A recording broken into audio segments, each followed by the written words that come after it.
যে মুহাম্মদ সাল্লাল্লাহু আলাইহি ওয়াসাল্লাম আল্লাহর দাস, আমরাও আল্লাহর দাস। আমি বললাম যে আল্লাহর দাস যে কথা সত্য, কিন্তু আমরা যারা ঈমান এনেছি আমাদের ঈমানের মধ্যে দুটি শাহাদাতের মাধ্যমে আমরা ইসলামে প্রবেশ করেছি। দুটি শাহাদাতের মাধ্যমে আমি আপনি ইসলামের মধ্যে প্রবেশ করেছি। প্রথম শাহাদাত হচ্ছে উলুহিয়তের শাহাদাত, আশহাদু আল্লা ইলাহা ইল্লাল্লাহ। আর দ্বিতীয় শাহাদাত হচ্ছে রিসালাতের শাহাদাত, ও আশহাদু আন্না মুহাম্মাদান আবদুহু ওয়া রাসূলুহু। যদি কোনো ব্যক্তি মুহাম্মাদান আবদুহু এর মধ্যে থেমে যায়, রাসূলুহুকে অস্বীকার করে, সে আল্লাহর কসম কাফের।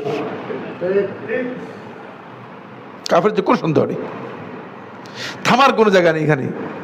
দাস বলার পরে আপনি রাসূল বললেন না, মুহাম্মদ সাল্লাল্লাহু আলাইহি ওয়াসাল্লামকে আপনি সত্যকে গোপন করে ভ্রষ্টতার দিকে মানুষের দিকে নিয়ে গেলেন। দেখছেন কথাটা আগে বুঝছেন, এখন কথাটা বুঝে আসতেছে আপনাদের? অন্তর্চোখ দিয়ে বুঝতে হবে। মুহাম্মদ সাল্লাল্লাহু আলাইহি ওয়াসাল্লাম আল্লাহর দাস আর আপনিও আমার দাস। কথাটা ঠিক হয়েছে কিনা? ঠিক হয়নি। ওই জাহেলের বক্তব্য ঠিক হয়নি।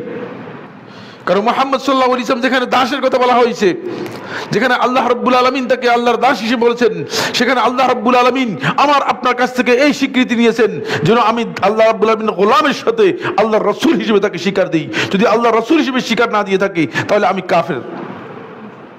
আল্লাহর রাসূলের মানে সবাই কি রাসূল কিনা আপনারা? সুতরাং আলাদা আছে কিনা? অবশ্যই আলাদা একটা দিক আছে, অবশ্যই আলাদা একটা দিক আছে। সুতরাং দেখছেন কৌশল করে একটা অংশ দিয়ে ইহুদি আলেমদের মতো, যতটুকু তার প্রয়োজন ইহুদি আলেমদের মতো, এই কোরআনী ফিরকার শয়তান গ্রুপগুলো ইহুদি আলেমদের মতো, এই মানে যতটুকু অংশ তাদের প্রয়োজন ততটুকু অংশ কোরআন থেকে নিয়ে সাধারণ মানুষদেরকে বিভ্রান্ত করার জন্য বলতেছে যে হ্যাঁ মুহাম্মদ সাল্লাল্লাহু আলাইহি ওয়াসাল্লাম আল্লাহর দাস, আমরাও আল্লাহর দাস। এবং এই বক্তব্য তো আপনারা শোনার পরে আপনারা নিজেরা বলতেছেন যে হ্যাঁ ঠিক আছে, এটা ঠিক আছে, আসলে ঠিক নেই। কারণ আল্লাহর দাসের সাথে যদি আপনি আল্লাহর রাসূল স্বীকার না দেন তাহলে আপনি কাফের থাকবেন, মুসলমান থাকবেন না। এটা আপনাকে স্বীকার করতে হবে।